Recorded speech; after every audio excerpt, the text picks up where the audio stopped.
How is it going, everybody? It is your boy from the 215, Sean Harrison, riding solo tonight. It's Patrick Hodge, just feeling under the weather. And as always, we wish him nothing but love and hope that he gets, hope he feels better. Hope we see him back here next week, to my left or to my right, as I always like to say in the beginning of the show, and as my son likes to constantly make fun of me for. This is going to be a big hoops day. We're going to talk a lot about the NBA today. We're going to talk about the award ceremony and my feelings on it. I hope to get a lot of interaction from you guys with it as well. I was told I'm going to have a special guest caller tonight. We shall see if that person actually calls in or not. That remains to be seen. I'm really, really hoping he does, because he's a good hoops head that I could talk with. But yeah, like I said, we're going to talk about the NBA awards and how I feel about them overall. We're going to talk about the NBA playoffs and how they're going right now, and where my head's at and where I'm thinking about, plus some key injuries in the NBA playoffs again today happening. And I'm going to finish the show by talking about Ryan Tannehill and how I feel he is completely overvalued by Tennessee Titans fans, which, I get called a hater for, but I guess being honest is being a hater. I have no reason to hate Ryan Tannehill other than just tell the truth about him and who he is and what he's done his entire career. We got out. And so, like I said, we're going to do all of that. Before we do that, let's go ahead and we got to pay some bills here. Where's that at? Hodge Podge Sports Show is sponsored by Arena Eats. Log on to the website, arenaeats.app, for the ultimate fan experience at your favorite sports venue. Arena Eats mobile app, pre-order, express, pickup, and in-seat delivery. How do you place your order? So with that being said, like I said, I want to go ahead and start this off by talking about the NBA awards ceremony, or not even, can't even really call it a ceremony, just the way they announce it in general. I find it rather odd, more than anything, that the NBA awards, they hand them out. Notice the way they handed out the awards, right? They went Coach of the Year. They went Sixth Man of the Year, Coach of the Year, which is, whatever, that's fine. Then you went MVP third, Defensive Player of the Year fourth. You still haven't named a Rookie of the Year or Executive of the Year. So this is my beef with the entire situation. It's not by any means it's not by any means who won the awards. I do have my own personal beefs with them, but we'll get into them a little bit later. Sure. But the way the awards are handed out is what irritates me. Is why would you not make the MVP the last thing? Why is the MVP not the first or the last? You crammed it in the middle and lessened its importance entirely. And I think it's I think you're kind of slighting the award when you do that. The MVP is the most prestigious award for the NBA. It's, the most prestigious award for every. Exactly. I think that's Lou on the line with me. Lou, how you doing tonight, man? All right. Either you do it first or you do it last. Personally, I prefer last because you want to build it up to make an exciting ending, because that's, I think, the most important award. And yet you want to sandwich it in between, and there's nothing left. I mean, the old thing is, if you're going to do it right, and you do it right, of course not. Exactly. This is my biggest beef with it. Like I said, is like, you either have to make it first or you have to make it last. You have to show its importance, because overall the award is supposed to be the most prestigious award in the entire NBA, NFL, all those. That's why it should be the first or the last. You should give it its importance. And also, I'm not a fan of the way it was done this year. I was a huge fan of the ceremony that they used to do with it, where, it was a one night. They did all the awards. I remember we all remember Drake roasting everybody at a couple of them. So I mean, I like the way they did that. I guess because of COVID, they don't want to do it like that, but they still could have done it from a social distance era of getting everybody together in a room, or a Zoom meeting or something like that, to where you could still made it like a ceremony kind of thing, giving out the awards the way they should have. And in my personal opinion, you should be giving out the awards based on their importance. Because you did what we did, I know it was low key, but you got to do it with class, and that is not the way to do it. I mean, think back to the last year in the NFL draft. They did it, remotely. The commissioner was handing out up on Zoom, and of course it was booing. But at least it was done, maybe not perfectly, but in a proper sense. This was not done perfectly or properly. No. And Brian Jones adds on Facebook that he says that I thought the award show idea worked until the players complained they wanted the fans to be a part of it, which is fine. But you could do it Brian, you could do it like they do the Emmys, the Oscars, all that, where you allow your colleagues and fans into the arena, right? Or like they do the NFL draft or the NBA draft, where you have everybody there at one time. That is still an option. The announce the winner over just the internet, and basically Nikola Jokic finds out in just a team meeting where Adam Silver pops up on the screen and says it to him. I don't think that means much personally. Like, yeah, cool. Like, I'm sure he's very happy that he won the award and everything, but the manner of which it was presented to him, I think, is very lackluster. The same with all the other awards. And as I was saying earlier, I want to talk, I personally think the first award that should be given out should be the Rookie of the Year, because out of all the awards, that is I don't want to say the least prestigious award, but that's first year guys, the first award they have a chance to win. Let them get their shine. Let them start the show off. You start off with giving out the Rookie of the Year. Then you cycle off to the Sixth Man of the Year. Then you can muster up and you can get in the Coach of the Year. Then Defensive Player of the Year. Then you can go to the MVP. It shouldn't be that hard, but just to throw the MVP in the middle and really get as Brian was saying, the players were complaining that they wanted the fans to be a part of it. The fans aren't a part of it now the way they did it. There was no fan interaction on this other than on Twitter, realistically, or Instagram, or on social media. It was rather lackluster. It wasn't well thought out, and it was very, very, very weird the way it was done. And I like what Brian just said here. Silver should have been there in person before a game to do it. The way it was done this year was very tacky. And I agree. Like I said, we all found out about the MVP award before the game was even played. So it's it took all the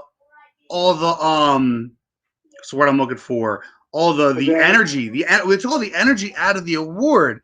And it was very, I guess, it's just very lackluster. It was very depressing the way it was all done. And I'm going to bring somebody on right now. My man Dre is joining me tonight. Dre, what's up, man? Hey, what's good, man? How you doing, bro? Man, I'm living the dream right now, man. We're just talking about these NBA awards right now, and not about who won and who lost, because we got time to talk about that. But just the way it was done, the way it was overall presented, the way they were presented, everything about it. I'm not sure how much you've been listening to, but everything about it really bothered me. The way it was presented bothered me. The way that they were given was bothering me. The way the MVP was given in the middle of the awards, where we still don't know who the Rookie of the Year was, the Defensive Player of the Year was named after both of them. That all bothers me, because the MVP is supposed to be prestigious, right? That's the most prestigious award that you can win that year, right? So that bothered me, and I also didn't like that we found out via social media. And Nikola Jokic finds out he wins MVP because he's in a team meeting and Adam Silver pops up on the screen. I just feel like there needs to be more to get more fan engagement. And Brian Jones commented earlier saying the players liked the idea until they wanted more fan engagement, but there was none this year except on social media. What are your thoughts on that? Well, honestly, I think you got to blame. I can't blame Adam Silver for this, and I can't blame the NBA for doing it how they do it, because it's a lot more access on social media than it was in years past. That's why I think they did it that way, because I guess they're trying to be more authentic with the presentation. Me personally, an award's an award. It doesn't matter how it gets presented. The person that earned it deserved it. But I think they're trying to get more in tune with how it's being presented now, because, like I said, you didn't find out who won MVP in years past until the very last minute. But with social media and people leaking things nowadays, sometimes you just got to take another route in doing so. So I'm not upset how it was presented, because it was going to get out anyway, whether it's been leaked or, because, everybody on social media wants to be the first to have the breaking news or have the woes bomb, as I would say about Wojnarowski.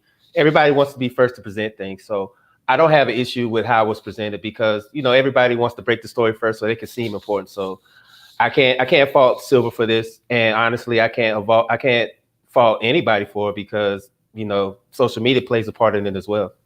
Yeah, like we knew, everybody who watched basketball at all this year, with Joel Embiid missing as many games as he did, we all knew Jokic was going to win it, and it was pretty much a landslide. The only player that was close to him was Embiid, but Embiid missed so many games, so it was Jokic was going to win it no matter what.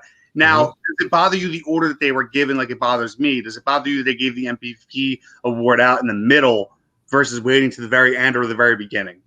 No, not me. It didn't bother me. I know a lot of people say it was tacky how they did in the team meeting, but it really didn't bother me because, like I said before, social media plays into it as well. Because, like I said, even if they didn't do it that way and they would have did it like they do normally, where they just present it on the court, people would have still found out because somebody would have leaked it. So, you can't really get mad at how it was presented because, like I said, social media plays a factor in a lot of things these days when it's dealing with sports. Like, when Michael Jordan and Shaq and all these guys back in the 90s and in the early 2000s won it, social media wasn't popping like then like it is now. So, if, especially now it's popping nowadays, you can't get mad about it because even if they try to keep it a secret until the last minute, somebody was going to leak it on social media. So you can't get mad about it, honestly.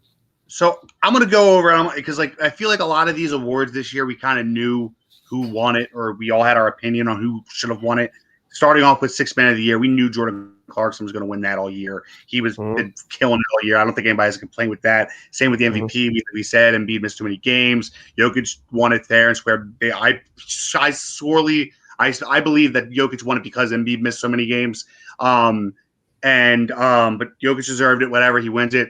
Moving on, Defensive Player of the Year. Now, this is the one I have the biggest problem with. I think a lot of people have a problem with Rudy Gobert winning it over Ben Simmons becoming in second. Yeah. And the biggest problem I have with this is that I'm not ever going to tell you Rudy Gobert is not deserving of Defensive Player of the Year. I'm not going to sit here and tell you Rudy Gobert is not a great defender because he is. The problem that I have with him winning is that Rudy Gobert can guard one position when Ben has proven he can guard five effectively. Right. And he's guarded five effectively all year, and he's done it at a high rate all year.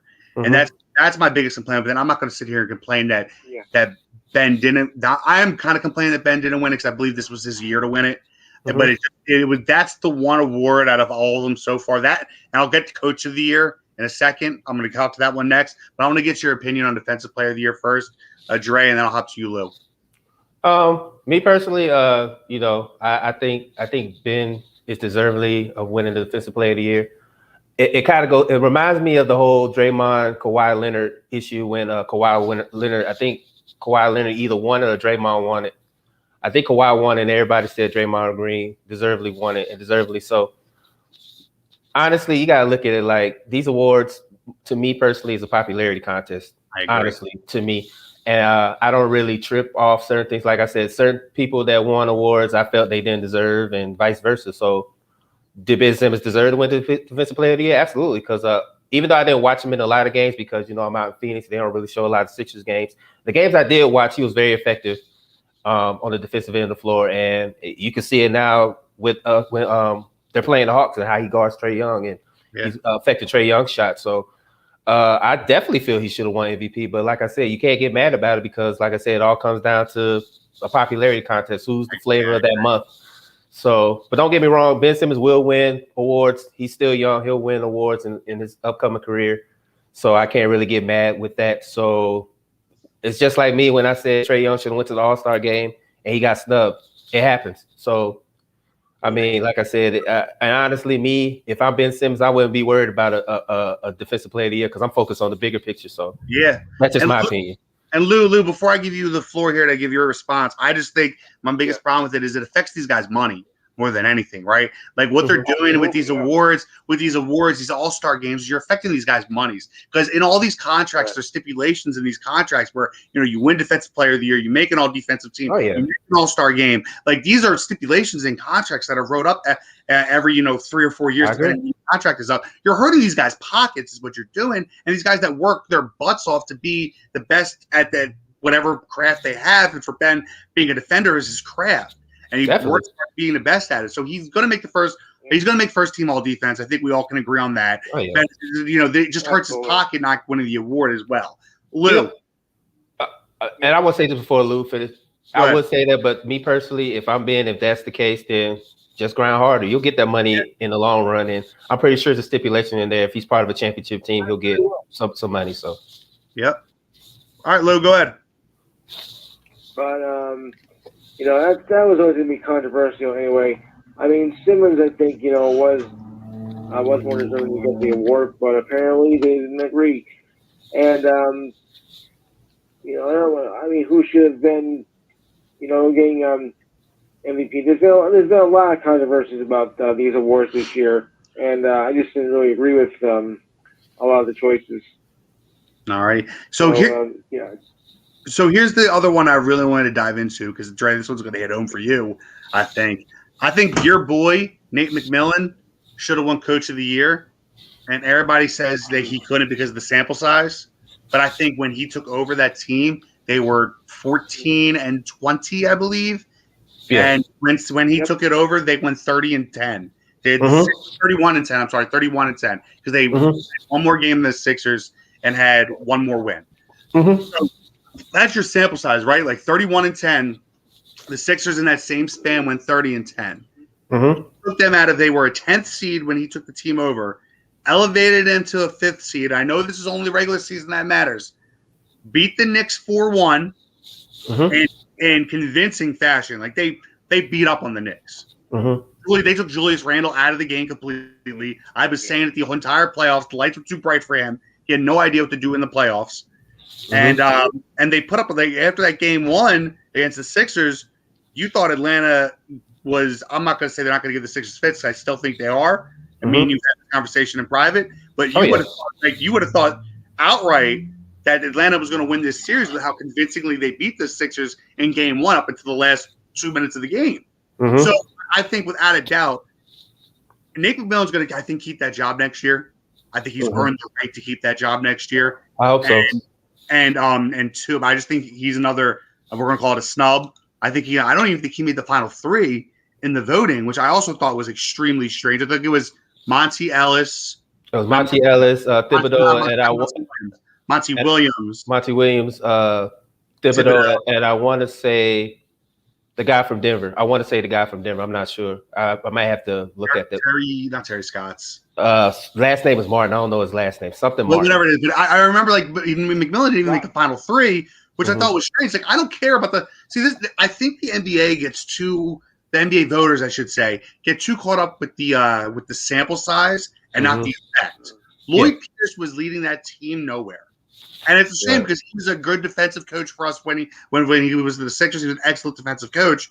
Oh, yeah. But you see, he was not elevating that team. And the second Nate McMillan took over, you saw it was like a rocket ship. They flew off. If Nate McMillan was the head coach of that team the entire year, you might be talking about Atlanta in a whole different light. Atlanta might be a 1-2-3 seed.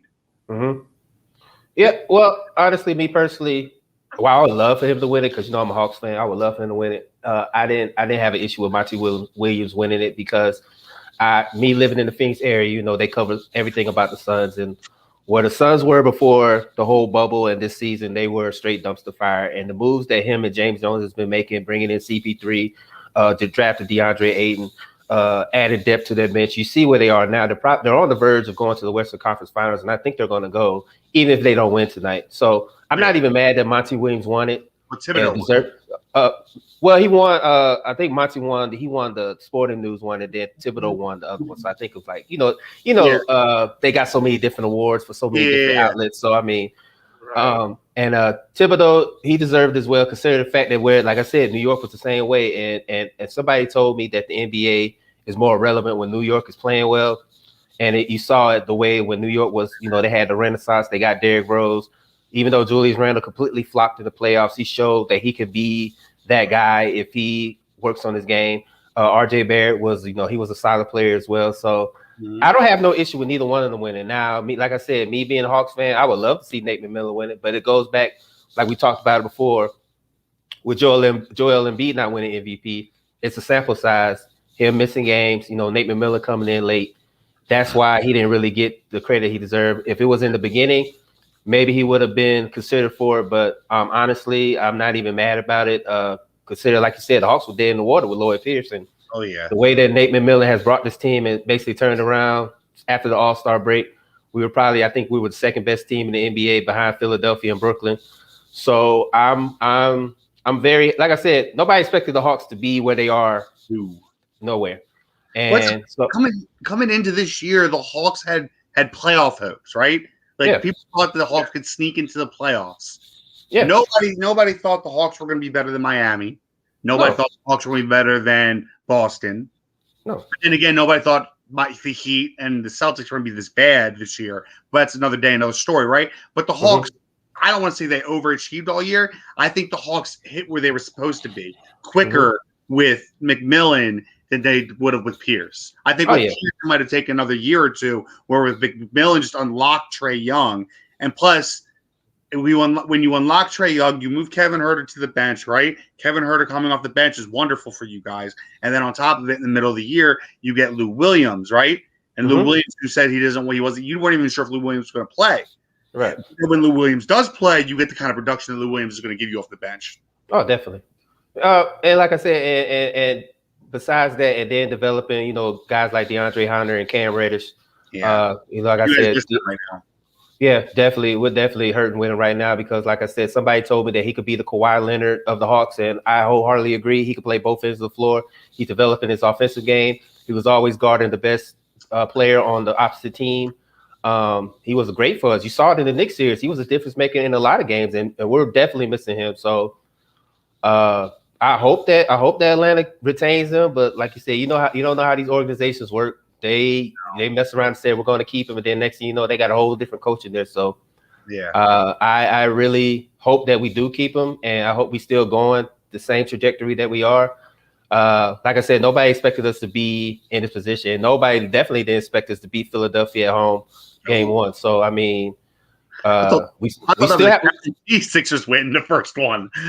Honestly, I said it, and I told everybody when everybody was getting on me about how the Hawks are playing these past two games. I was like, I didn't expect us to be in this position, especially against Philadelphia.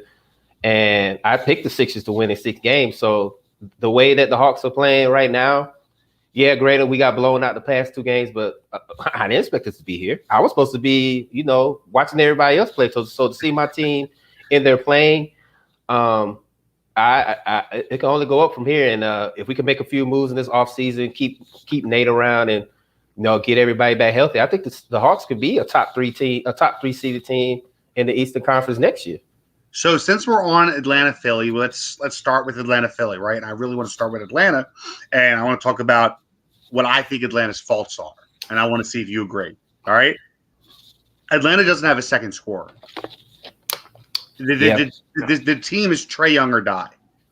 Yeah, they need to give Trae Young help, and they need to do it quickly because you don't want to do what I guess you can. I don't want to say because Phoenix is now about to go to the Western Conference Finals, but how many years did we watch Booker waste his time in Phoenix? How many years? Before it's been a minute. You know what I mean? And been a minute. Trey, that same kind of thing to happen to Trae Young as well. Now, listen, Trae Young's Trae Young's a phenomenal talent. I love watching him play. He's so much fun, but he doesn't have a guaranteed another 20-point a night score on that team next to him every single night. So when Trae Young's on the floor, you see he's in positions where he might get 10 assists a game, but he's got to put up like 30 shots a game. The Hawks in it. And Trae Young can shoot you into a game and shoot you out of a game. He needs a Robin to where if he's having an off night, he can be just a distributor and not have to worry about taking 30 shots a game to keep you guys in it. And I think that's honestly your biggest problem because I think you solved your rim protecting problems with Clint Capella. You solved a lot of problems with Clint Capella because he's such a good rim defender. He's a very underrated defender, I think, in general.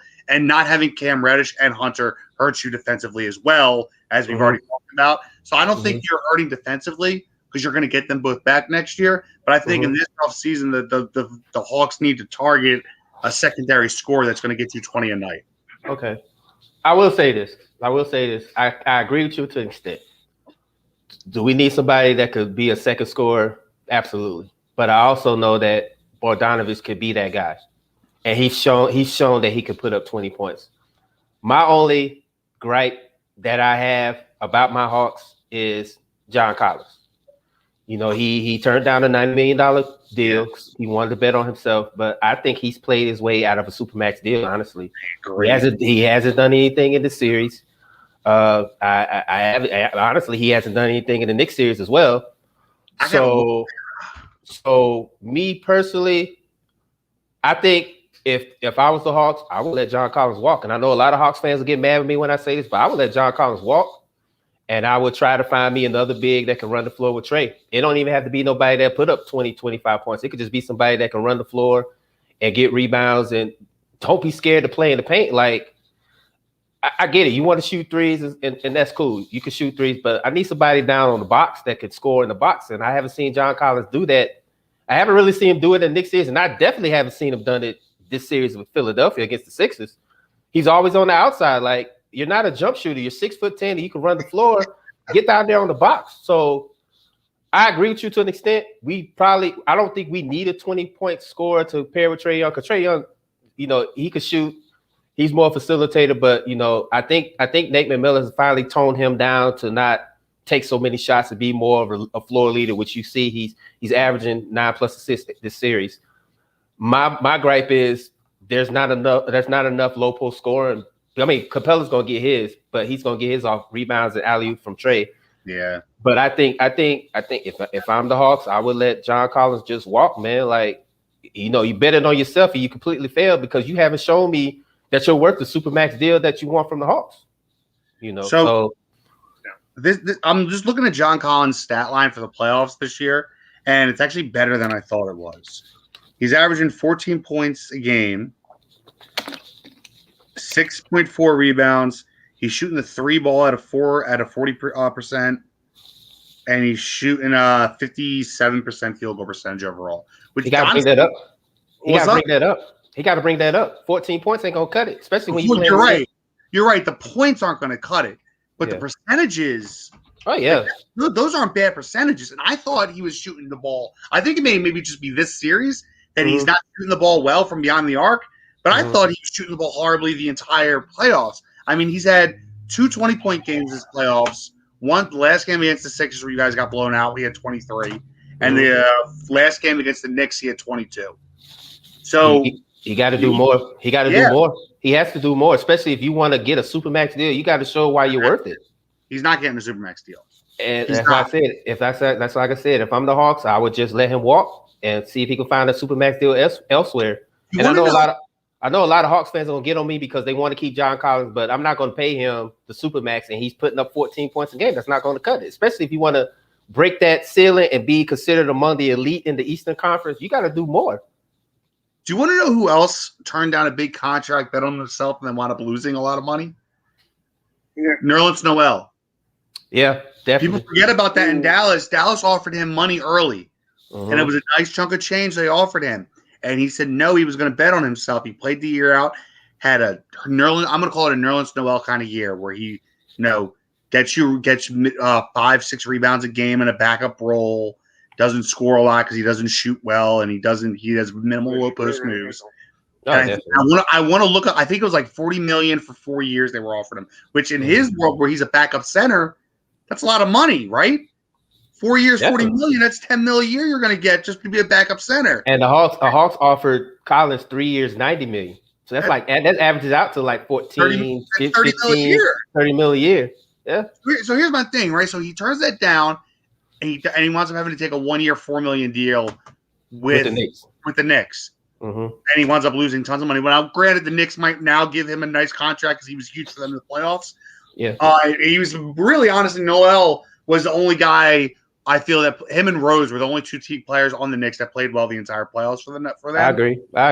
But we'll see what happens with him now. But it's another guy, had a chance at a big contract and turned it down. So sometimes when you bet on yourself, it works sometimes, and sometimes it backfires. You got to take the long route to get back to where you once were. So it happens sometimes. That's the nature of the beast, right there.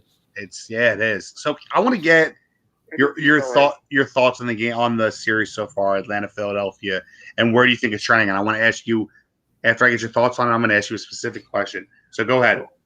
Honestly, I expected it pretty much to go like it's been going. yes, granted, we won in game 1 in Philadelphia, but Philadelphia is showing why they're the number 1 seed in the Eastern Conference. They got length. They can play defense. They'll make you make mistakes, and once they get you in that game, once they get you in that zone where you're making mistakes and they capitalize on them, it's pretty much a done deal. Like when you got guys like Seth Curry and Tobias Harris hitting their shots, and even and the crazy thing about it is we was holding Joel Embiid and Ben Simmons didn't really make an impact to the second half, but the play of Tobias Harris and Seth Curry and Shake Milton and I don't know who the other guy, Maxey and the bully, is it the Thibault, whatever his name? Thibault. All those guys was hitting their shots and playing defense. So this is why I think Philly could be considered the fact now that the Nets have lost 2 of their stars. Well, we're gonna get to that. Philadelphia can make it to the finals because even when their stars are not playing well, they have a team that can really play ball. So I pretty much expected this series to go this way. Now, if we win tomorrow, then I'll be surprised if we win tomorrow. I think we're going to win tomorrow because we're at home and this is pretty much a do or die game because if we lose tomorrow, I don't think we're going to win in Philly. So this is basically a must-win game for Atlanta. I think they're going to rise to the occasion just because I'm a fan and I have hope for my team. But this is how team ball is played. Like when your 2 stars are not cutting it, they're not playing like they're supposed to, and you got a team around you that can make plays while your stars are struggling. That says a whole lot about your team, and I gotta give kudos to Doc Rivers. He's doing what Brett Brown couldn't do, was coach this team up to play to their potential that a lot of people said that the Sixers were going to be for these past couple of years and be a championship team. And that's what I've been preaching for the last 3 years, that Brett Brown, they couldn't coach this team up. So before I give my take, I want to ask you about a specific incident that happened because, I'm from Philly and we get strapped on all the time. Definitely. What do you think about your fans booing my boy when he got hurt, or cheering on my boy when he got hurt? Completely trash. We should do better. And I explained this in the group. I think it was Ethan or Kevin. They were saying about if this was Philly. I said this and I meant it. I'm not saying all Philly fans are bad because, like I said, I know you, I know Pat, I know a lot of Philly fans, and they're not like that. But when your reputation precedes you, you're going to get the notoriety. Because, like I said, I've seen Philly fans do the most. I remember Three River Stadium. I remember the old Philly Stadium. The Eagle Stadium had a jail cell, so that your reputation precedes you. So I'm not condoning what the Atlanta fans did because, like I said, it's completely trash. It's classless. No fan should cheer. I don't care who my team is. You don't never cheer for nobody getting hurt. You don't. That's just completely classless. That's completely trash. And I called them out on my Facebook page. Like, you don't want to have that karma on you because, like I said before, if it was Trae Young on the other end, they'll be crying if it was Trae Young. So, and they was crying when Trae Young got spit on. So I mean, you can't cry wolf about one thing and then you turn around and do something like that. Like, no. But like I said before, when your reputation precedes you, you're gonna have that notoriety because, like I said, y'all had a jail in your old football stadium, so they know how Philly fans roll. Listen, you gonna tell me that you don't wish that that there was a jail in some other stadiums too? Honestly, I don't know because my homeboy, a close friend of mine is a Phillies fan, and he's been in that jail cell a couple times. So I'm just saying, like I mean, I've never heard it before. Like when he told me that they had an actual jail cell in the stadium, I thought he was bullshit, but come to find out, it's true. The old vet. It was called the vet. And it was the Phillies and Eagles stadium. Before the Phillies got their own stadium, the Eagles got their own stadium as well. Mm-hmm. There was a jail in the bottom of it. Yeah, it's not a fallacy. That's not a rumor. That is true. Right. And my homeboy, who was a Giants fan, he said every time he goes to an Eagle game, he would have to have a knife. That's how serious it was. Not because in the stadium is when he was going outside to go to his car, and Eagles fans are like they're on him. So I mean, when your reputation precedes you, you gotta take it. You gotta take what's coming when you're notorious for that type of stuff. I always say that there's a difference between passion and stupidity. Oh yeah, nobody will tell you. There's a difference between passion and stupidity. Fans cheering injury is stupidity. That's not passion. You don't ever cheer injury. Right. And I do remember when the Eagles fans cheered Michael Irvin when he got hurt. So I mean, that was 1999. I think it was 98, 99. No, they were cheering because he dropped the ball. He didn't make the catch. That was the cheer. Okay. We'll go with that. Hey. We'll go with that. We'll go with that. I'm just saying, where my Eagles fans out here that can back me it's on a little cool. Hey, look, it was a little bit close. I mean, people forget the fact that he was going. That was a crucial touchdown, a very critical touchdown. He went up, got hit, dropped the ball, and then came up limping. We were cheering because he dropped the ball. No, not that one. When he hit his head and he hit his head and he on the turf and he got, I don't know if he got bulldogged or he got driven to the turf and I think he hurt his neck and he never played football again after that. So I mean, no, I can't defend the Eagles fans all the time. I'm just going to move. But I will say this. Y'all are the most passionate fans out there. Even though y'all have assholes in your section, I will say Philadelphia are very passionate. They're passionate about all their teams. Like I said before, I went to a Braves game in Atlanta when we played the Phillies. And let me tell you, y'all, the Philly fans know how to rock the house. Trust me. We are passionate / stupid. We don't.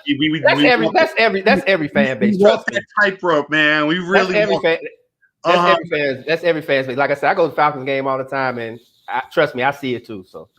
So real quick, I want to touch on this, and I want to move to another series. I'm going to stay in the Eastern Conference, but So I believe that the Sixers win. I'm with you. The Sixers win tomorrow. It's over. Definitely. We're not winning in Philly. We're not winning in Philly. And I'm going to add, I think the Sixers are winning tomorrow, and I think this series is over. And I was wrong. I said this game. I told you I thought this series was going to go 7 games, but it seems like after you guys whopped this game 1, it kind of woke the beast up. It woke the beast up. You guys spooked that bear, and that I thought him because I was also taking into consideration. Jokic and Booker about to fight. Oh yeah, and And I did say that when I think the series kind of turned when they put Ben Simmons on Trey. I will say that. Yes, and that's why there was a comment in our group. Well, I said that it's going to eventually happen. So when Trey was smoking Danny Green, I was like, they're going to eventually put Ben Simmons on Trey, and lo and behold, it happened. And it basically, I won't say it turned the series, but it really affected how the series is going right now. There was a comment in our group that said, "quote Ben Simmons has been getting cooked all year." And it was at that exact moment I realized you have not watched a moment of basketball all year. Nah, and I was like, "What do you mean he's been cooked all year?" They put Ben on Trae Young the very next game. Trae Young has 21 points. Mm-hmm. And that's and he had a horrible shooting night. Oh yeah, I think he went like 1 for 7 from 3-point line. That's what I'm saying. Like you're not going to tell me he's getting cooked after Trae has that kind of night, right? Mm-hmm. Like that doesn't make any sense. So don't say that. So. Unfortunately, I agree with you. I think once they were like, you know what, Green, we gave you a chance. You got cooked all night. You were looking at it. You were looking at Trae Young's name on the back of his jersey half the night. We're done with you. The second we made that switch to where we had Thibault and Simmons on Trae basically all the time. It was kind of. It's like I said before. Philly has so much length. It's crazy. That's why I said the Sixers are also deceptively deep, and people don't realize how deep they really are. And that's my biggest problem, and I've said it all year with the team and the other team in the East, the Brooklyn Nets. Why is Jokic slapping that hard? He's trying to get that ball, man. No, dude, stop it. Oh yeah, he hit it. Hey, man, okay, I will say this.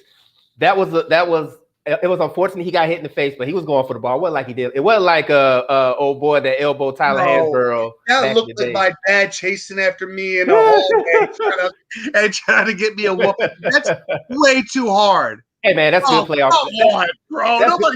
That's good playoff basketball, man. That's good playoff basketball, man. He'll be all right. Hey, look. When Phoenix game 4, where he's about to get swept to play good playoff basketball. When Phoenix sweeps him out, they only have to worry about it once Phoenix sweeps him out. So it's all good. Take your MVP award. You made no impact in this series. Moving on. Yeah, we're gonna go into. I'm gonna move on to the Brooklyn Nets and Milwaukee Bucks because this is very interesting now. Very interesting development. Bucks come back today, make it 2-2 behind Giannis, Middleton, and Drew as they should. The injury in that game, and this has been my problem with the Nets all year, and I've said it all year, is that the Nets aren't deep. They have no depth. They traded all their depth to get James Harden, and that I thought was a mistake. And now Kyrie Irving is hurt, along with James Harden. You're tied 2-2 with just KD. Kyrie left the game today with crutches and a walking boot on. Yeah, he probably won't come. I don't think he's gonna come back this season. He's done. Yeah, he's not coming back the rest of the year. And we don't know when James Harden's coming back. Yeah. So the question now is, KD left a situation, two good situations in Oklahoma City first, and now Golden State to come to another situation. Okay. Is this build up karma? I won't say it's build up karma, but I will say to KD, welcome to LeBron's world. welcome to LeBron's world. I don't think it's karma. I think it's more of now we're gonna see the real KD. We're gonna see we always there's always been this back and forth who's the best player in the league, LeBron or KD. Right now, KD has to show that he's garnered that attention. It's basically like I said before, welcome to LeBron's world. I'm not, like I said, we've seen LeBron do it countless times where he had to put the team on his shoulders and carry him to a championship or carry him to the final. So if KD wants to be considered the best player in the world, as many people have said, this is his time. This is his time to show it. And losing Kyrie and Harden sucks, but you gotta show people who you are. Me personally, I think the Nets will still win the series, but it's not gonna be as easy as people thought it was gonna be. So Buck Flair on Facebook says, "Watch, Harden will play." And I put it down below so we can see it. Now, my question is, because Harden was supposed to, if Harden comes back too early, is he just going to re-injure that hamstring again? Yeah, hamstrings. It's very tricky. Very tricky injury. I've messed my hamstring up twice, two times. Yeah. You don't know when you're going to get better. The hamstring is tricky. Now, granted, I'm not a professional athlete. I don't have the accessibility of the medical care that these guys do, but I know that the pain lingers for a while. Oh yeah. So even after you're quote unquote healed, that pain lingers. And if you make that wrong movement, you twist the wrong way, you come down the wrong way, you turn the wrong way too quick, you'll feel it. It's not fun. So again, I don't have the same medical attention these guys do, But I would have to imagine he's only been out he got hurt 5 minutes into game one. So he's been out a week. I would have to think he's out for right? And you gotta look at it like this. That's been lingering the whole because remember he missed, I want to say 20 games in the regular season. So this has been a lingering injury. So it's all that weight he put on, right? Huh? It's gotta be all the weight he put on. He put on so much weight in Houston just to get out of Houston. And all that weight that he put on, like his body's not used to that much pounding on the body with all that weight. You make that kind of sudden change to your body. This is how your body's gonna react to it. Oh, definitely. And like I said before, and you said it yourself, hamstrings are very tricky. So consider the fact now the kind of situation they're in now, I wouldn't be surprised if he plays, but like I said before, he could twist wrong, he can go up wrong, and that hamstring is cooked. So you gotta be careful, man. You gotta be careful. But consider the fact now that they're 2-2 with Milwaukee and Philadelphia has the potential to go up 3-1 tomorrow. Yeah, I think I don't want to say the Nets are in panic mode, but they are. They should be in panic mode because here's the thing: is I'm the opposite of you. First off, I want to say I'm pretty sure they just ejected Jokic because Jokic walked to the locker room with the coach. So I'm pretty sure he's gone for the night. Good job, Jokic. That's what the team needs right now. Secondly, they get swept. They get swept. I'm the opposite. Yeah, they get swept. I thought Milwaukee was going to win this series prior to the injuries. Mm-hmm. Yeah. So with the loss of both Kyrie and Harden, I don't see a way that KD's one guy. Unless he gets super Joe Harris, I don't see how he's going to come out of this. Because now, realistically, when you look at it, you could switch off Middleton and Giannis on KD, and Drew can just run around with Joe Harris the entire game. Where's the rest of the scoring coming from? We've already discussed they're not deep, right? Mm-hmm. They have 4 guys on that roster that's capable of getting you 20 a night. And so where's the scoring coming from Brooklyn? Now, like you also said, I got to give you credit here because I didn't know you ever gave LeBron credit like that. But good job to you. You know what? No. This is the thing. This is the thing with me. I have no problem with LeBron James. I have no problem with LeBron James. I have an issue with his coat. That's why I have an issue with. I have an issue with his coat. because you can't say nothing negative about that man, even if it's basketball wise, a legit basketball situation, and they'll call you a hater. I don't have a problem at all with LeBron. When it's all said and done, he'll be a top 3 player all time. I just have an issue with his coat. So so you made a point saying, so right now, I'm not sure if you saw, but Colin Cowherd made like the best 10 players in the NBA, and the joke Colin Cowherd is he had KD number 1. And I looked at that and I thought about it and I was like, all right, well, let me think about this, right? Because this was LeBron was still playing at this point, I believe. And I was like, you know what? He's right. KD's the best player in the world right now. And now it could be a victim of circumstance, right? It could have been because he's playing next to Kyrie and James Harden. It's making his life that much easier. But then again, we've seen KD do this his whole career, right? KD has been the most versatile scorer I think we've ever seen. He'll go down. He'll go down when it's all said and done. He'll go down as the second best scorer all time behind Michael Jordan. Yeah, I think you're right. I think you're right. KD, I think he might be the better scorer than Michael, to be honest. The amount of ways, you know what? Honestly, you can't go wrong with that either because he's 6'10" and can shoot over you and can So I mean, if you say that, it's a 40%, he's shooting a 3 ball, and on top of that, he can hit you with any two-pointer plus dunk on you in anywhere on the court. So I guess he might be the most versatile scorer I've ever seen play the game. And I also think he's a very underrated defender, and I've said that his entire career, that he's a very underrated defender. Definitely. So I think this is, like you said, this is KD's time to shine here. But your KD is in this scenario going up against himself, right? Yeah. Because he's looking at a team that has a 3-headed monster in Drew Holiday, Chris Middleton, and Giannis, and he's now LeBron James facing the Golden State Warriors, right? Basically. So now we have to see, can KD rise up and overcome? I don't think it really matters if he does or if he doesn't. If he loses this series, there's going to be, he was by himself. He lost Irving and Harden. They're good. The excuse train will come out, and you'll hear him say, basically what we hear with LeBron when he loses. I'm not going to defend him. I'm just telling you, like I'm just saying, like, yeah. Basically, what you're saying is true. But realistically, if he wants to be put on that same pedestal, I need to see this series go 7. Oh, definitely. Well, the good news is they're going back to Brooklyn, so the crowd will be there. And I'm with you. He's probably the most versatile scorer out there. He has to show it. Especially if Harden doesn't play. We already know Kyrie's not going to play. If Harden doesn't play, he definitely has to put the team on the shoulders and show them why they consider you. Even Skip Bayless said that he thinks he's better than LeBron as far as the best player in the world. So he definitely has to show it. So yeah, Kyrie's. Let's be real. Kyrie's going to be out at least 2 weeks, right? Let's just he's out 2 weeks. So he's missing the rest of this playoff series. Oh, definitely. He's going to probably miss the start of the Eastern Conference Finals. So that gives. If they play Philadelphia, that's going to suck because if he's not there, that's really going to hurt. Philly's already a home team, and Philly doesn't lose at home, right? They rarely do. They rarely lose at home. We are good. We are a very good home team. Philly is.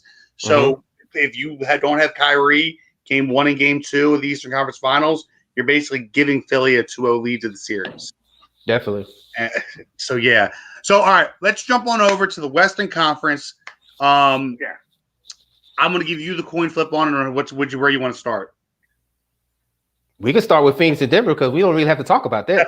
Right. No, because I got to ask one. I got to ask you one question and one question only because there's only one other MVP in my mind that has impacted a series less than this that I've ever seen in my life.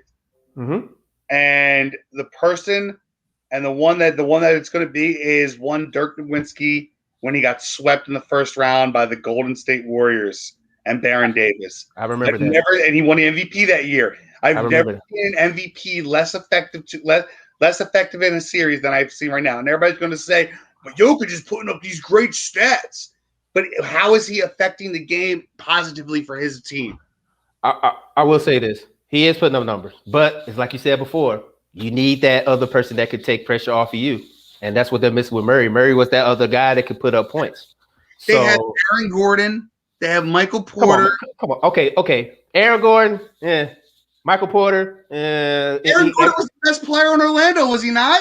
Are we gonna go with the Orlando Magic? I'm just saying they traded for Aaron Gordon. I get that, but come on, does Aaron?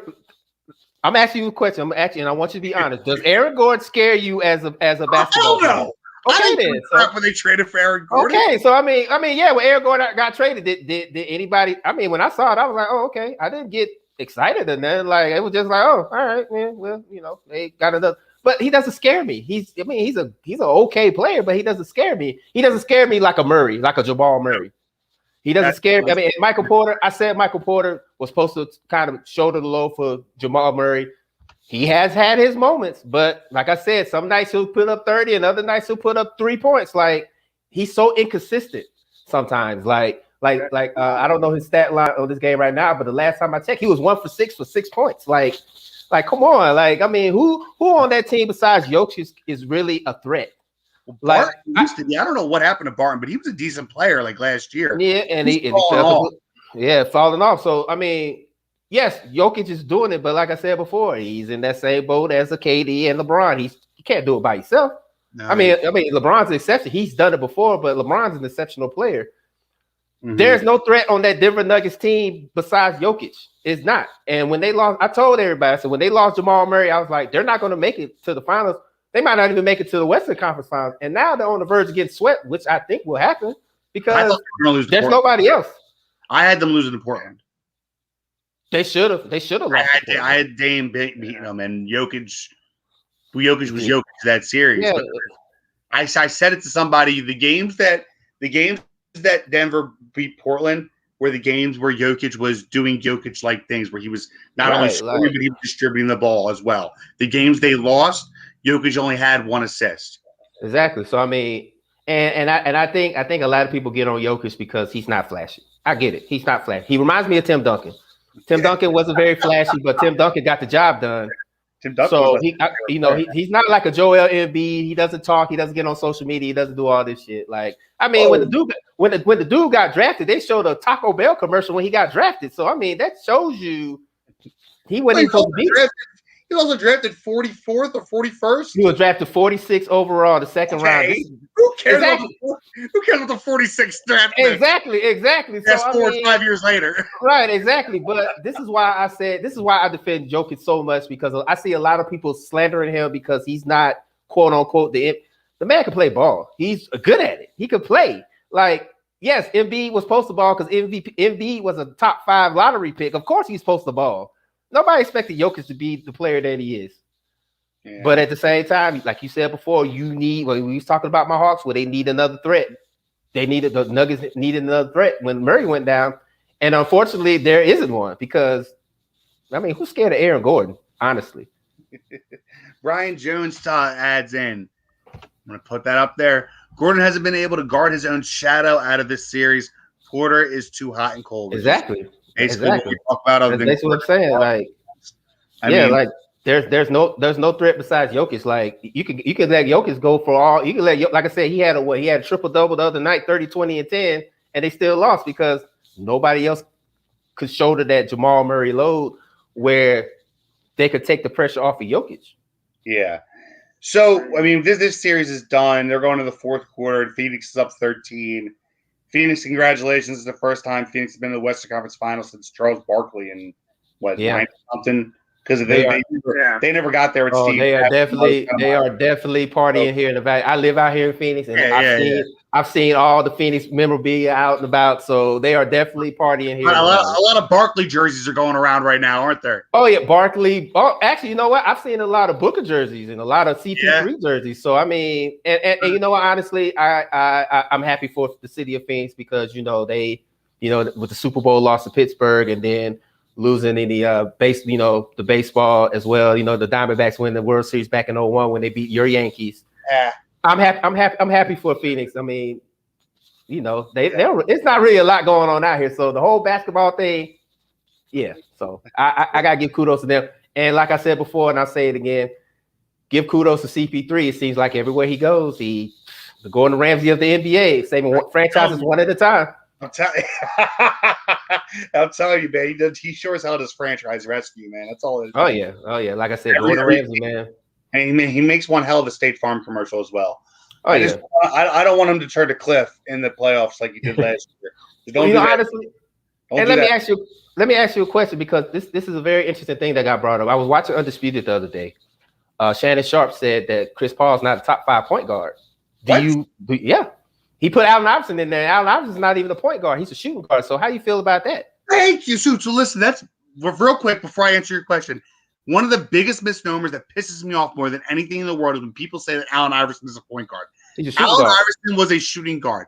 I don't give a crap who he guarded on the opposite end of the court. He was a shooting guard. That team had Eric Snow as their point guard. People are you go. It doesn't matter. He was not. He was a shooting guard. He was a shooting guard. That's what he was. Thank you. Hey, man, I'm with you, man, because I argue with folks all day when they say Allen Iverson was a point guard. No, he was a shooting guard. If you check the fight when he played Philly, he was always the 2, even though he handled the ball most of the time. Eric Snow was the 1, and he was the 2. Thank you. Anyways, moving forward to answer your question properly, I would have to really think about it, man, because if I'm being honest, Oscar Robertson would be in front of him. I got Oscar Robertson. I got Magic Johnson. Isaiah Thomas. And then I got him after those. I got him after those 4. Somebody he even put Steph Curry ahead of Chris Paul. So I got so hold on, you said 4. I got Johnson, Robertson, Thomas. Oh, wait. I got him number 5. I forgot. John Stockton is my 4. So that's what I was going to say is John Stockton and him would be 4-5, but I can flip those 2. Yeah, absolutely. But Shannon Sharp put Steph Curry in there. He did put Steph Curry in his top 5. I can't put Steph Curry in my top 5. And here's the thing, like people are going to hate on me for this, and I don't really care. I don't think Steph Curry is a point guard. Okay, I can go with you on that. So here's the thing, and I'm going to say this about a lot of point guards that play in today's era of basketball. Russell Westbrook's another one. Russell Westbrook, he's a point guard. He's a legitimate point guard. A lot of point guards that play in this era of basketball, I consider them combo guards. That's why I think with Russell Westbrook, I think he's a combo guard. He was a horrible shooter. Yeah, and he was always a good facilitator. Yeah, I'm never going to knock Westbrook for being a facilitator. He's always been a horrible shooter and a good facilitator. Where Steph, I don't want to say he's a horrible facilitator, but shooting was always first for him. A point guard's mentality isn't shoot first. That's true. You know what I mean? So I love Damian Lillard. He's one of my favorite players in the NBA. He's not a point guard to me. He's a combo guard because he's not a guy that's going to dribble up the court and look to make the play. He's dribbling up the court to look for the play for himself. That's not what a point guard is. So my question to you is: do you think the reason why a lot of these point guards are shooting now is because they're adapting to today's NBA, where you have to learn? Because I know a lot of people get on Ben Simmons for not being a shoot first type point guard, but that's not his forte. So you think that's the reason why a lot of these point guards shoot now, because that could be another threat on your team if they could actually shoot? Exactly. I honestly think that's exactly why. So here's my thing. And everybody, when I tell people that I have John Stockton as one of the top 5 greatest point guards of all time, people always say to me, though, John Stockton didn't put up the points. He only played with the mailman. And I was like, you got to realize if John Stockton played in the era of basketball of today, John Stockton would be not only one of the best defensive players in the league, on top of that, he'd be one of the best shooters in the league, bar none. Yeah, his percentages wasn't that bad. He could actually shoot the ball. It just gets overlooked with his passing. Exactly. And so on top of him being a great passer, a great defender, you're telling him he should shoot as much as he wants as a point guard and doesn't have to worry about just feeding Karl Malone. So, I can't. It's very hard to make like these all-time kind of lists because I always have to factor in. I agree.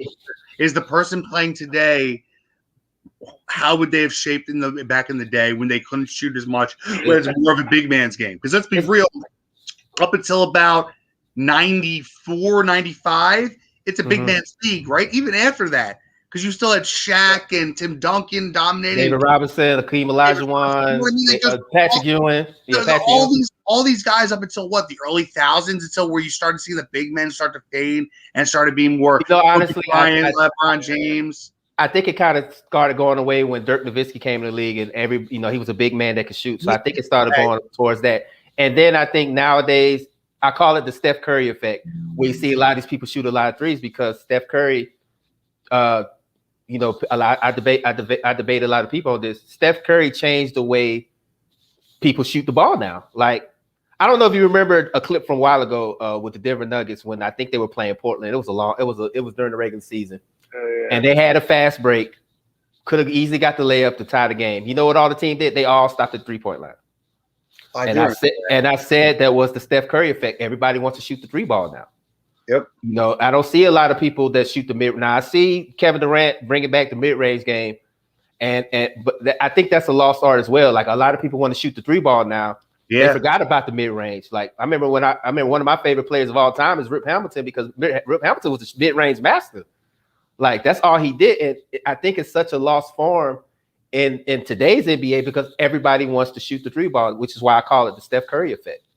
I think, don't quote me on this, but I'm pretty sure if you look at the teams left in the NBA, my Philadelphia 76ers shoot the least amount of threes. And it's by a very large margin. Oh, yeah. When you got a big man that's dominant like Joel, you don't really have to shoot a lot of threes because you got that man down there. The thing is, before this season, it was Joel was shooting 5 or 6 a game. Now you're lucky if you see Joel shoot 2 a game. Because you know why? His Doc beats him the hell up. Oh, yeah, because you know why? Because, like I said, what John Collins need to do, get your ass down there on the box and dominate in the box instead of shooting threes. Like, come on, you're not a 3-point shooter. Get down the box and do your damage down there. I hate it. So all right. So let's move on to the last series, and then we can get up on out of here. Clippers, Utah. Now this one's interesting, especially because the Clippers won last night or this morning. Was it last night? They won last night. They were the only game last night. Clippers won last night, make it 2-1, staying in LA for one more hop. Hopefully they can get back to 2-2. I think Utah's too much for them personally. I think Utah's defense is phenomenal right now, and Spider Mitchell. Oh my God, that guy! We always talk about young talent, right? We always talk about the youth of the NBA and how the NBA is going to be in very good hands. Oh, definitely. Once LeBron and Kate, all these guys leave, it's a lot of great young players. Very young, Doncic, Booker, Ja Morant, Joel Embiid, Ben Simmons. Like, there is a lot of youth in the NBA that's going to keep the NBA exciting and fun for a very long time. And definitely. I've heard about Jason Tatum as well. Jason Tatum, yeah. But yeah, and Jaylen Brown, because I like Jaylen Brown, yeah. So the league's in very good hands, and I think Mitchell proves that every single night when he's out on the floor. And the playoffs for him, I think he missed a couple games in the first round because he was still injured. Yeah. And he came back, I think, game 3 of whatever it was. But it seems like the him and Gobert incident never happened. People forget that him and Gobert had beef last year. Oh, yeah. Apparently they're best friends again. Hey, winning cures everything, right? Winning cures everything. It cures everything, yeah. True words have never been spoken, man. Winning cures everything. Winning cures everything. Yeah, winning cures everything. It's very, very interesting that after the almost collapse that they had last year. People blame the entire bubble on Rudy Gobert, and Mitchell blames him getting COVID on Rudy Gobert. Said he was never going to be able to. One big mess. It was one big mess. It was horrible. Oh yeah. This year, number 1 seed, cruising in the playoffs. Yeah. Mitchell's balling like crazy. Jordan Clarkson's balling. The Joe Ingles. Yeah. Oh my God! It seems like the guy doesn't miss. Yeah. They have a veteran presence, just like I talked about with Phoenix. They have a veteran presence at point guard with Mike Conley. Oh yeah, Mike Conley's been hurt though, right? Yeah, he didn't play last night. He's got a hamstring issue like Harden. So, but honestly, the way that Mitchell's playing, he's not missed. No, he's not. So do you think the Clippers have a chance in this series, or is this going to be Utah? Are we going to see Utah versus Phoenix in the finals? Honestly, I think it'll go 7, and yes, I think Utah will creep into the Western Conference Finals because I'm gonna be selfish for a minute. I don't know about you guys out there, but I want to see Spider Mitchell versus Devin Booker. Like, I want to see those two match up. I want to see Chris Paul versus Mike Conley. I want to see DeAndre Ayton versus Rudy Gobert. I think these two are two of the most evenly matched teams in the Western Conference. I mean, in the NBA, if you look at it from top to bottom, they both got veteran point guards. They both got superstar shooting guards. They both got very good big men. They got a deep bench.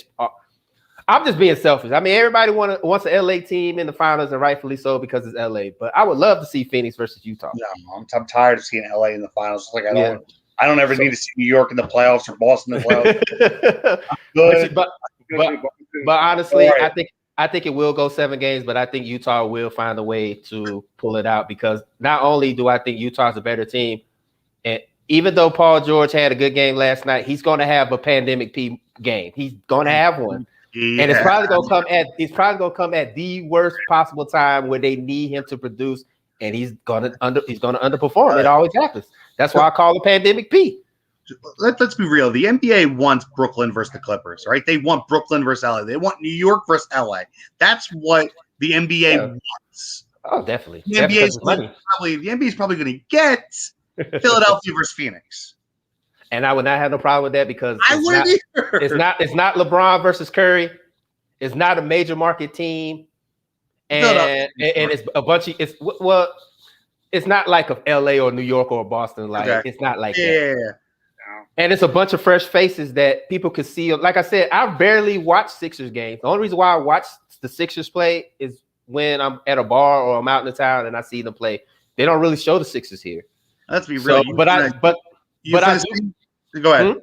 I was gonna say for the same reason you want to see Ayton on Embiid, you want to see Booker on Simmons, right? Yeah, I want to see stuff. I want to see the matchup. This is me. I'm all about matchups. I would love to see Booker and I would love to see Simmons guard Devin Booker. I would love to see Embiid and Ayton go at it. I would love to see Steph Curry and Cam Johnson go at it. I'm all CP3. You know, CP3 and Ben Simmons or CP3. It's about. I'm all about matchups. Like I don't care about what team. That's what I want to see. I want to see matchups. I want to see the storyline. Because think about it. When LeBron and Curry was at the peak of their powers, everybody knew it was a foregone conclusion who was going to go to the finals. Like I didn't even watch because I didn't even bother to. I like wake me up when the finals start because we already knew what it was. Now you don't even know. Like I think. Correct me if I'm wrong. I think out of all the teams that are left, 6 of them haven't even been to the finals or won the championship. That says a whole lot.